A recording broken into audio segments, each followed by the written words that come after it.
पूर्वाजन की हवेली। शाम के 7 बज रहे हैं और दो फ्रेंड्स शिप्रा और तान्या मस्ती करते हुए लॉन्ग ड्राइव पर एक जंगल के बीचों बीच बने रोड पर। रेडियो में गाना बज रहा था, मेरे ख्वाबों में जो आए। तान्या गाने सुनते हुए बोली, यार शिप्रा, थोड़ा और तेज चलाओ ना। शिप्रा जीप ड्राइव करते हुए बोली, ओके तान्या। ये बोल शिप्रा रेडियो तेज कर देती है। तान्या बोली, अब आया ना मजा। और वो फिर गाना गाने लगती है। तभी उन्हें अपने रास्ते के बीच एक छोटी सी पहाड़ी दिखी। शिप्रा पहाड़ी की तरफ देखते हुए बोली, ये पहाड़ी यहाँ कैसे? पहले तो नहीं थी, कहीं हम रास्ता तो नहीं भटक गए? तान्या एक्साइटेड होकर बोली, चलो फिर जंगल सफारी का ही मजा लिया जाए। शिप्रा भी एक्साइटेड होकर बोली, यस, इसका मजा ही कुछ और होगा। दोनों लड़कियां मस्ती के मूड में थीं और वह गाड़ी जंगल की गहराइयों में घुसती चली गई। अचानक उन्हें रोड पर खून से लथपथ एक घायल आदमी दिखा। शिप्रा और तान्या जीप से उतरकर उस घायल आदमी की तरफ बढ़ने लगी। तभी उल्लुओं और सियारों की आवाजों से जंगल गूंज उठा था। तान्या थोड़ा डरकर बोली, उफ, यहाँ कितनी डरावनी आवाजें हैं। शिप्रा झुककर उस आदमी की नब्ज चेक कर बोली, यार ये तो जिंदा है, इसकी नब्ज चल रही है, हमें इसे हॉस्पिटल ले जाना चाहिए। तभी शिप्रा को पेड़ों के झुरमुट से भयानक लाल आंखें उसे घूरती दिखी। शिप्रा डर से बोली, वहां कुछ है? तान्या शिप्रा के पास आते हुए बोली, क्या हुआ? शिप्रा हकलाते हुए बोली, की कुछ है वहां। जी जी, जल्दी से इसे लेकर चलो। दोनों ने उस घायल को जैसे तैसे उठाकर अपनी गाड़ी की पिछली सीट पर रखा और जिस रास्ते आए थे उधर ही गाड़ी मोड़ ली। लेकिन शिप्रा थोड़ा परेशान होकर बोली, धत तेरे की, उस रास्ते को जमीन खा गई या आसमान? अभी तो आए थे, सब बदल कैसे गया? तभी जंगल में तेज आंधी तूफान शुरू हो गया। तान्या बाहर देखते हुए बोली, मुझे तो बहुत डर लग रहा है, जहां भी बस्ती दिखे वहीं उतर जाते हैं। शिप्रा जीप ड्राइव करते हुए बोली, हाँ, इस घायल को फर्स्ट एड करके वहीं छोड़ देंगे, फिर जल्दी से घर निकल जाएंगे। तभी दूर उन्हें कुछ रोशनी नजर आई। तान्या जिस तरफ से रोशनी नजर आ रही थी उस तरफ देखते हुए बोली, सामने से रोशनी आ रही है, लगता है वहां कोई रहता है।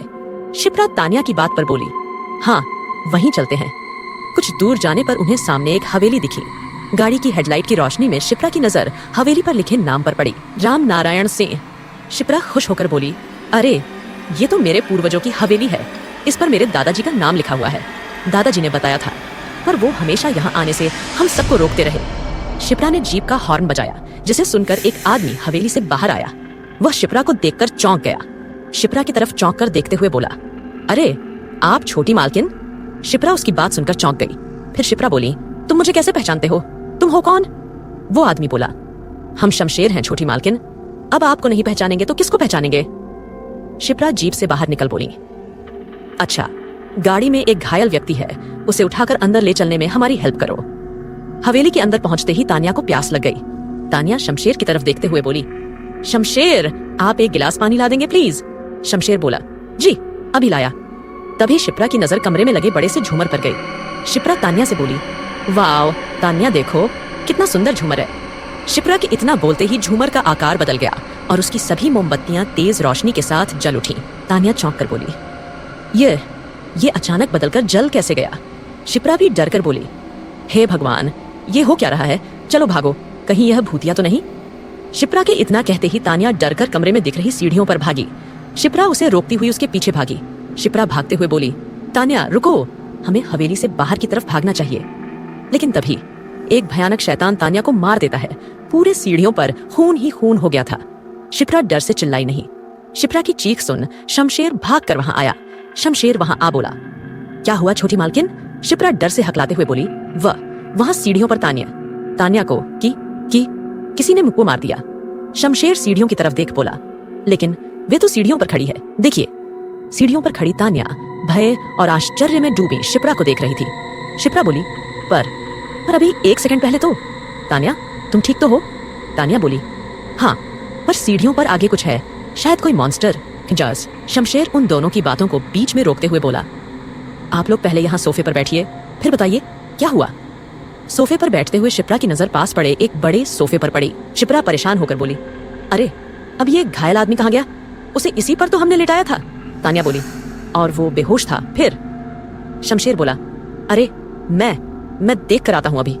शिप्रा हड़बड़ाते हुए बोली, नहीं, हम भी जाएंगे, चलो तान्या यहाँ से। तान्या भी बोली, हाँ शिप्रा, मुझे भी बहुत डर लग रहा है, चलो यहाँ से। शमशेर उन्हें समझाते हुए बोला, आप लोग यही बैठिए, डरने जैसी कोई बात नहीं है। छोटी मालकिन, ये तो आपका अपना घर है। शिप्रा बोली, हाँ, पर यहाँ कुछ ठीक नहीं है। तुम उस घायल आदमी को ढूंढ कर लाओ और उसकी मलहम पट्टी कर दो। तान्या शिप्रा की बात सुन बोली, हाँ, हम लोग अपनी गाड़ी से घर चले जाते हैं। शमशेर उन दोनों की बात सुन बोला, ठीक है, फिर मेरे आने तक रुकिए, मैं खुद आप लोगों को जंगल से बाहर सड़क तक छोड़ दूंगा। शिप्रा शमेशर की बात पर बोली, हाँ, ये ठीक रहेगा, हमें जंगल से बाहर निकलने का रास्ता भी नहीं मिल रहा था। तान्या शमशेर से बोली, ठीक है, हम रुकते हैं, लेकिन तुम जल्दी आना। शमशेर उसकी बात सुन बोला, जी, बस गया और आया। ये बोल वो वहां से चला गया। लेकिन शमशेर के जाते ही उन्हें हवेली में से ही कहीं से पायल की आवाजें आती सुनाई दी। छन छन छन छन। शिप्रा बोली, ये पायल की आवाज कहां से आ रही है? तान्या बोली, लगता है कोई और है हवेली में। शिप्रा सोफे से खड़ी हो बोली, मुझे लगता है अब हमें उस घायल की चिंता छोड़ यहां से चले जाना चाहिए। तान्या भी खड़ी हो बोली, तुम ठीक कह रही हो शिप्रा, चलो चलते हैं। दोनों जब मेन गेट पर पहुंची तो उन्हें दरवाजा बंद मिला। तान्या घबराते हुए बोली, ये दरवाजा कैसे बंद हो गया? हे भगवान, हम यही कैद हो जाएंगे क्या? खोलो इसे जल्दी। दोनों ने दरवाजे को खींचकर खोलने की बहुत कोशिश की, लेकिन दरवाजा नहीं खुला। तान्या परेशानी से बोली, आउच, ये तो खुल ही नहीं रहा, अब हम बाहर कैसे निकलेंगे? शिप्रा कमरे में देखते हुए बोली, कमरे में कहीं और देखो, शायद कोई और दरवाजा हो। तान्या ने इधर उधर नजरें दौड़ाई तो उसे कमरे के एक कोने में एक दरवाजा दिखा। तान्या शिप्रा की तरफ देखते हुए बोली, शायद वहां है, चलो उसे खोलते हैं। शिप्रा उसकी बात पर बोली, हाँ चलो। हल्के धक्के से ही वह दरवाजा तेज आवाज के साथ खुल गया और दरवाजा खुलते ही धूल का एक झोंका सा आया जिससे दोनों की आंखें भींच गईं। तभी कुछ गिरने की आवाज आई। शिप्रा डरकर बोली, ये आवाज कैसी है? तान्या भी डरते हुए बोली, यार रहने देना, बहुत डर लग रहा है, दरवाजा बंद कर देते हैं। शिप्रा थोड़े हिम्मत से बोली, हिम्मत करके बढ़ो, बाहर निकलने का रास्ता तो ढूंढना ही होगा ना।